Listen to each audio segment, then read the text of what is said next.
Stuff. Hey, and welcome to the next episode. I'm really excited about today's topic because as we get older, we start thinking about the legacy we leave and how the world is going to be shaped. And oftentimes we might be taken by surprise at how quickly that comes. And are we setting the next generation up for success? And we have the perfect guest today to talk about that.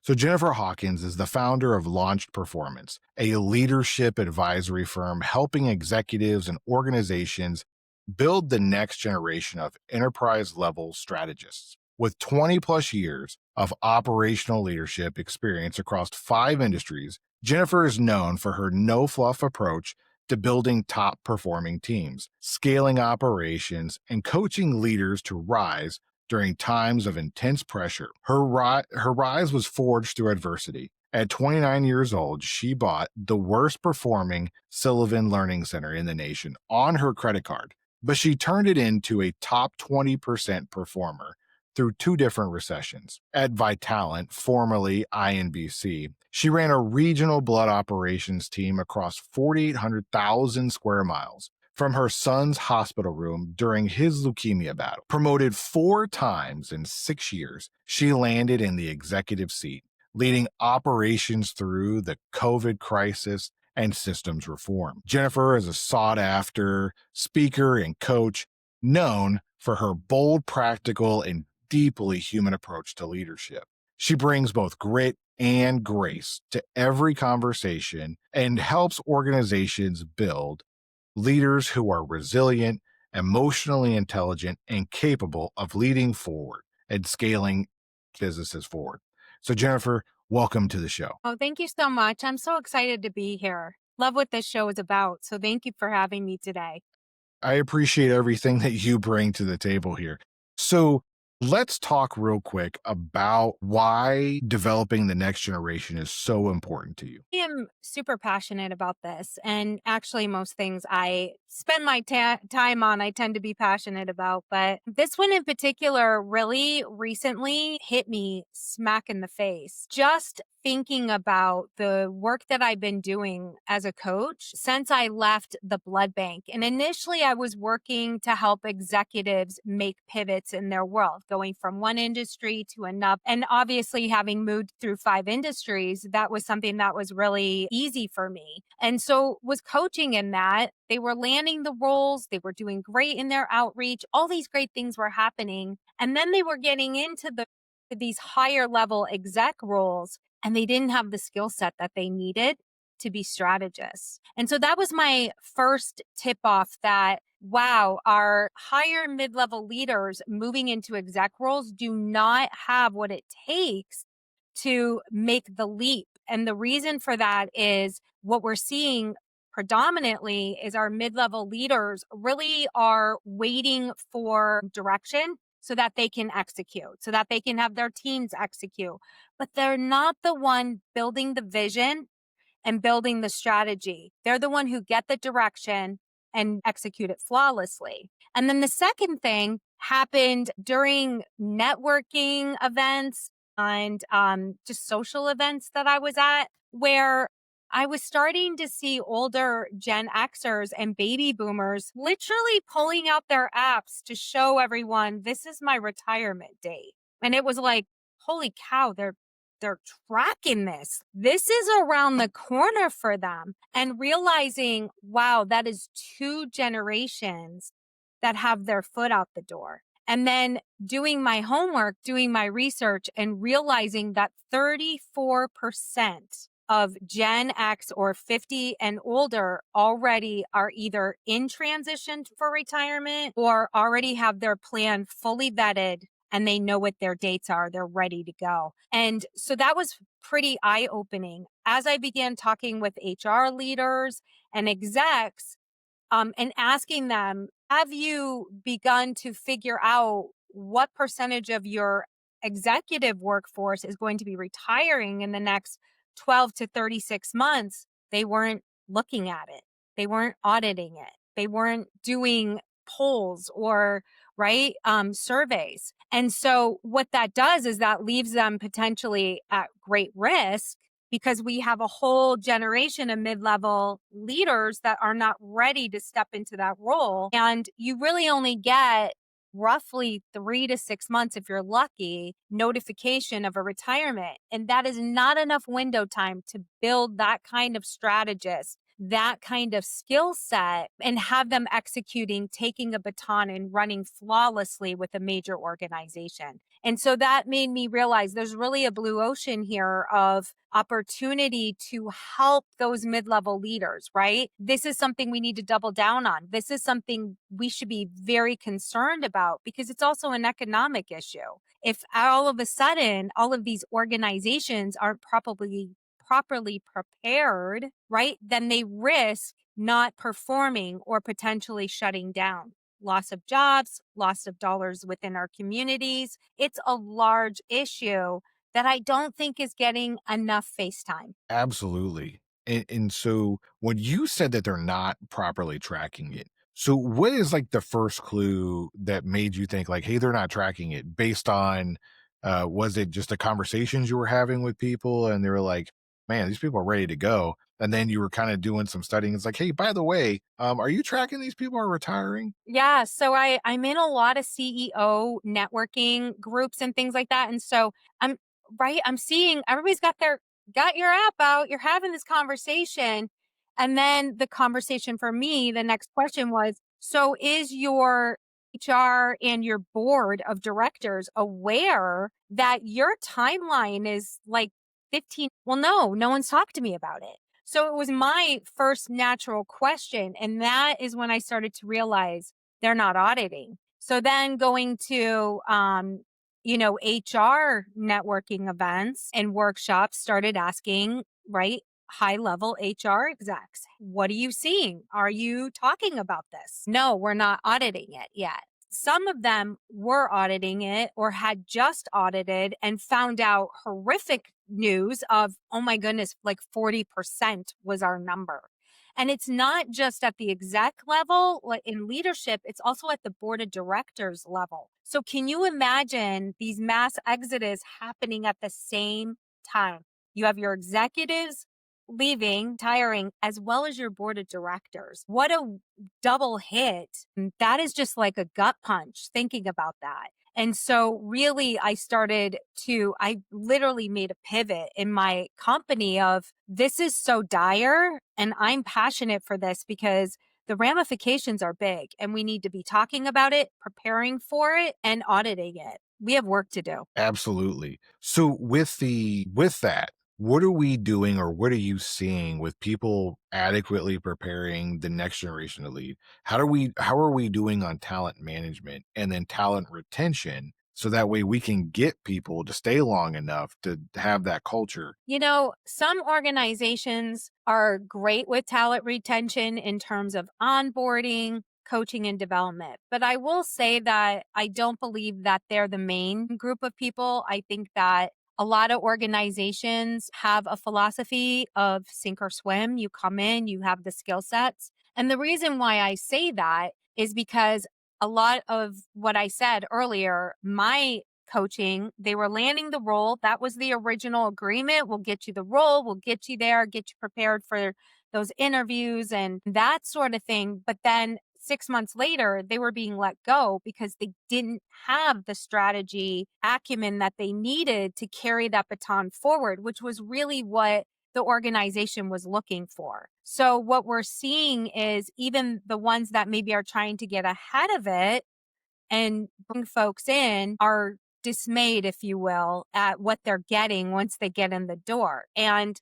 that's a big lift to have somebody that really doesn't have that skill set and try and put that in place. So I understand why the decisions are being made to let them go and try and find somebody that maybe has more of that background. But in the same token, there's not enough of that to go around in that next generation. And so we have to begin putting that succession plan, putting that coaching and development strategies, training them, coaching them, allowing them to be leaders, allowing them to be a part of the strategy. And really, the one thing that I talk a lot about is right now is the perfect time to begin that because of the time of year it is. So if you think about it, many organizations are entering their budgeting period, right? Their growth strategy conversation, their financial strategy conversations. Right now is a perfect time to pull your higher mid-level leaders in and say, this year you're included. We want to hear from you. What's your plan for how you think growth could happen and that sort of thing? And work through that with them so they're learning, so that when it's their turn, hopefully they've seen one or two budget cycles. Hopefully they've put strategy in place a couple of times, not just waited for direction. Like, when's it coming? Waiting for it, right? We need to do better to develop them in those areas. And the best way to do that, put them in the projects, put them in the boardroom, have them building those strategies, and then working with them on the feedback of, here's what went well, here's where we can improve. We're going to take some of that, and we're going to take some of what we created as well, and we're going to make it happen. And I love that opportunity that really is there. Yeah, so that shadowing strategy is really good, but Hmm. also it's like shadowing and also operationalizing that as well, getting them involved in the process. That's a great practical takeaway that people could use if they're not doing this. They could probably start something like that today. So what is it specifically? Because I know that you were saying they're lacking the skills. And for the executive level, there's a lot more refined skills that you need in order to be at that level. So, what are the skills that they're saying, oh, I think this person may have it, but then 6 months later, they're finding, nah, you don't. Yeah, and what I was seeing is their presence was great. As a matter of fact, I was even surprised because I didn't have to double down into that area. The idea being that you're developing great rapport, right? You have the buzzwords, they have enough industry knowledge. So when they're going into these interviews, they had enough knowledge, they had that high level, professional acumen. They were coming off very polished. And then, of course, that's what I was prepping them for as well, right? Let's work through your answers. Let's work through the examples that you have and that sort of thing. But when it came down to it, that's very high level, and that's the difficulty, right, in an interview, in that if you are only receiving that strategy, though, and that plan, and you really didn't build it, you didn't create it, you didn't think of it, that's a whole different skill set, and they weren't prepared for that, and so that part was disappointing. I felt disappointed to have really had them in these positions because it does strip away some of your confidence and that sort of thing. So when they came back to me, we then started to work on these executive skill sets in depth, not high level, not polished, right? How do you read the room? How do you know what's going on in your industry? Are you doing your homework to the level that you need to be, that you can actually come up with a strategy? I want you to not only give me a high level 30, 60, 90, but I want to really hear the application of what that would look like in that first 30, 60, 90 days. When you get in there, what is exact the role that you're going to play? Are you going to go in and try and change everything? Or are you going to observe? Are you going to look for your subject matter experts who are doing things very well and then multiply leaders that way with those subject matter experts? So really just started to dive deep with them so that they were better prepared, because that's the tough part now. Everyone can get a hold of executive questions, prepare for them and do that. But you really have to have a high level set of skills to create vision, create strategy, and run a large organization like that. That's multifaceted, multi department, right? It's bigger than just I ran my department and I executed. Absolutely. So I think it's interesting when you're talking about it's different when you have multifaceted organizations and everything is widespread.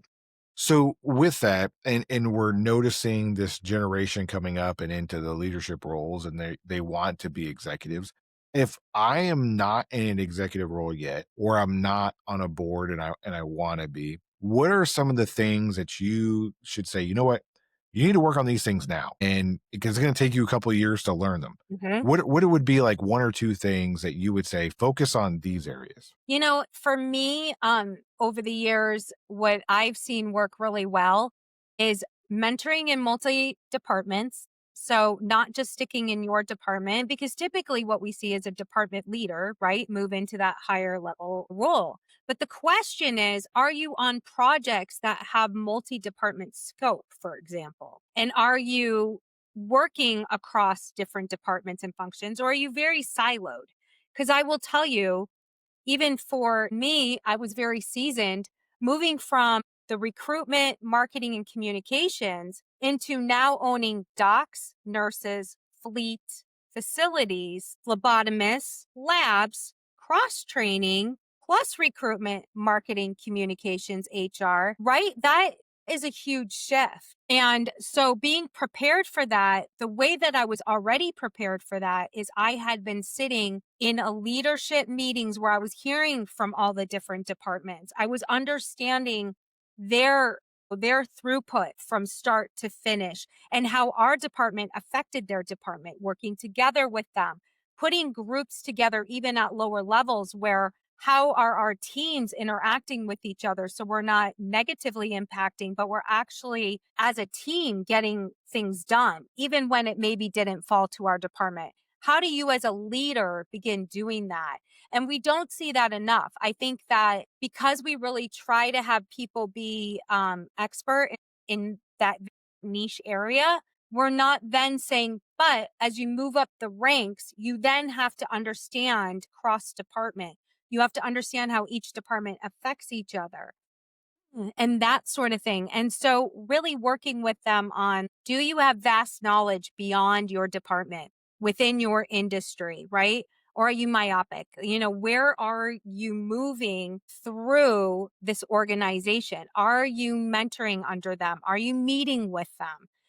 And these other department leaders to hear some of the things that they're accountable for so that if you were to step into that role, you understand how they come up with strategy every year. What are their budgetary needs? What are their obstacles? Is there anything that you can do with your team to help them with their obstacles and vice versa? And if you begin doing that, you start to become more well rounded in your knowledge. You start to understand there's a much bigger world than just your department, and you gain knowledge from the entire organization that really helps you think about the strategy and the detriment of each department on each other. And in blood banking, especially for us, we spoke about that all the time. We used to actually, most blood banks lead by, let's start with the beginning of the line, recruitment, marketing, and communications, and then move all the way down. Well, then there wasn't enough expertise and knowledge way down here in the process, right? So through phlebotomy, through the docs and the nurses, and then through manufacturing and distribution. Well, let's reverse that. Let's start to understand the voice of the customer and the patient better and not start over here at the front of the house of the work, but actually let's begin with the customer and understand how they're affected, right? Let's understand how our hospitals are affected. So it was reverse psychology, but everybody learned so much starting with the hospitals and the patients as opposed with starting with the front of the house of the work. And so those are different ways you can begin to really train and work with people and get them thinking, you know, broader than they do when they're siloed and just thinking about as a department head, what am I accountable here in my department? Stakeholders, you're building stakeholders. Great points about being able to work with cross-functional teams and get that cross there. So if I'm a person who's like, you know what, I hear what you're saying, but when I ask to be included, people are like, no, we've got some other people, or hey, we've got a process for this, or you're not in line for this. Where can they reach out to develop those skills on their own? Obviously, there are coaches out there that you can always work with, and I am a lifelong learner. There has never been a time in my world where I wasn't either going back to school for something, gaining a certificate, and I always had mentors and I always had coaches because I wanted to scale and I wanted to scale quickly. So that is one way you can network, obviously, and gain some of that expertise through other organizations and other leaders, right, within your community. But you also can absolutely ask someone in your organization in the other departments that's a higher level. And I have never found where somebody said to me, I don't want to mentor you, right? That has never happened to me. I just think that when you see someone who cares deeply about the mission and the organization and their people, and they're telling you they want to understand better the whole entire organization and what their department can do to better help the different departments and organization. I just believe that most high level leaders are going to be impressed by that and are going to absolutely be willing to at least meet with you for short periods of time, right? Regularly. And then, like I said, the other opportunity too is large organizations typically have multiple different towns in which you have facilities, right? So it doesn't necessarily have to be, I live in Spokane, Washington. I don't need to just tap into the people in Spokane, Washington. Maybe I want to work with the people out of Hartford, Connecticut, because you know what? There's someone there who's willing to spend the time with me and they're higher level and they're going to offer me that expertise. I think it's about how hungry you are for finding the mentors. I think it's how dedicated and willing you are to potentially go back and keep learning. And it's also who are you networking with maybe in your community, because believe it or not, organizational issues are very similar from industry to industry. Having been in 5 of them, and you heard all the departments that I picked up, you know what I saw? Every single department had very similar problems. And so, once you understand that and you accept that, you're more open to potentially tapping into other people in other areas to get the expertise that you need. I asked that question because I believe there is a misconception or perception out there by the next generation, by a younger generation, that oh well, mentorship is only for the select few, coaching is for those who the organization is investing in, and who am I to like throw myself into that process? And they self eliminate themselves, and then we lose talent that way. And so if you're listening to this and you're thinking, well, I want to get into a mentorship program or I want to be mentored, go find someone in your organization, like Jennifer just said, and ask. Find someone senior and say, look, I love this organization. I want to be mentored. I want to stick around. I want to make a difference. So I want to ask a question about the difference between people who care about the organization and want to move up and give back versus people who are just looking to get ahead for the next stepping stone, then to move on to somewhere else. So, how do we handle that in an organization? Because I can think of a situation where someone's like, "Hey, you know what? The person's really talented and they want to be invested in and they're going to learn skills, then they're going to go somewhere else. And now I have a vacancy." What do we say to those people? I just had this conversation with a doc recently. She has multiple sites and she's frustrated. She feels like she pours in and some she's kept, which is great, but not everybody. And she says, I invest a lot of my heart and my time into them. I have a philosophy that not everyone has. I believe there's value in mentoring, coaching, and developing anyone that wants that in your circle. Because you know what? We're a community. We are in America, we're a community, your state, whatever, right? There's no loss in my mind when you develop people around you. The more leaders you put into this world, right? And keeping in mind, those are people that potentially might go to an area that you partner with. They become your partners for your future, people that you network, right?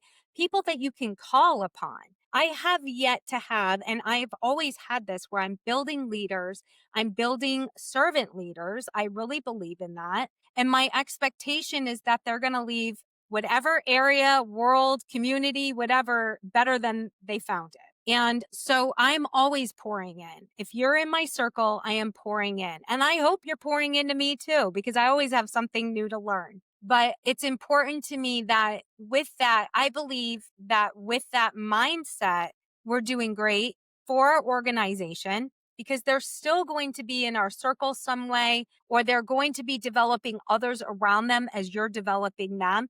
those ripple effects still will positively leave impact for you. But even if I think about like the Hartford, I left the Hartford and went to a competitor. But you know what? The Hartford was so much better off for that time that they poured into me and developed me and all the dollars that they spent on me for that world class training from different vendors, coaches, and that sort of thing that they brought in to train us. That time while I was there, I was number one in all of sales for that AARP across the enterprise. So that whole segment, that whole affinity account that we had, my team was best and I was best. You know what? That didn't hurt the Hartford, even though I left, right?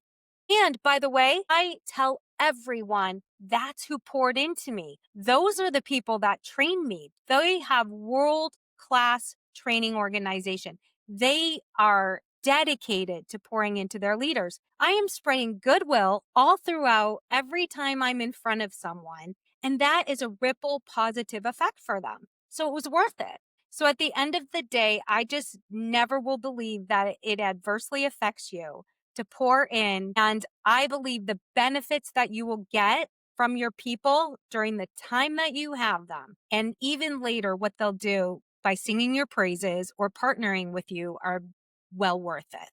Absolutely. All great points. And I appreciate you bringing that up because there is a thought out there Hmm. of, if I pour in, they're just going to move on and then I got to pour into somebody else. So what's the point? And I have the same mentality that you do with this. I think everybody should be poured into and vice versa and developed. So I really love your take on that. Thank you. We have spent so much time over the last decade with go to market speed, right? And efficiency in our staff and that sort of thing that we really have set a precedence and a tone throughout our organizations of top down leadership.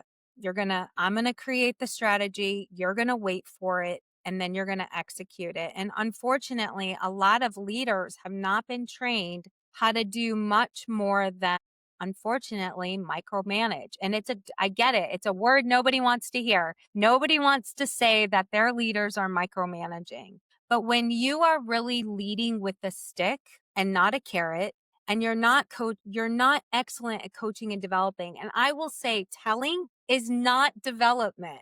If I'm standing here telling you what to do, that is not coaching and development. I can't expect that somebody is going to take my words, go sit down and apply them effectively. It's just not how people work. And so it really creates a sink or swim mentality. And I also believe, and again, this isn't the most popular thing that I'm about to say, but I'm going to hit us all between the eyeballs because I think we really need to start talking about it. I believe it's a portion of the mental health issues that we see today because people are living in ambiguity. They're not sure what their next steps are. They're not sure if they will lose their jobs today. They're not sure every single day of what is happening when they come in because they're waiting for someone to direct them. And that feels uncomfortable. It doesn't feel safe. And so when we lead that way, we really put people, at a disadvantage and we're not getting their best work from them.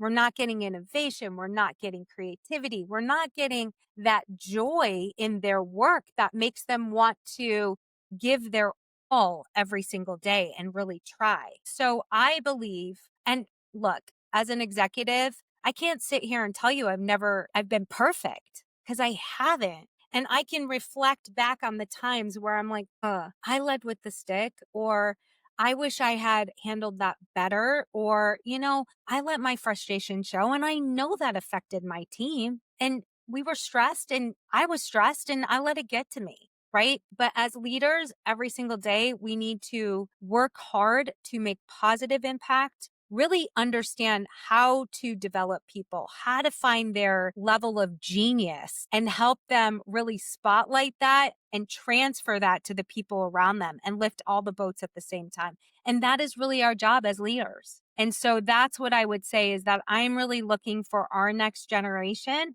to have those skills and capabilities so that we can do it different. We can do it better. Let's lead with the carrot and not the stick. And for everyone watching this and you're like, I don't know how to do that. And how can I do that? Well, go to the description. In there, you're going to have Jennifer's contact information.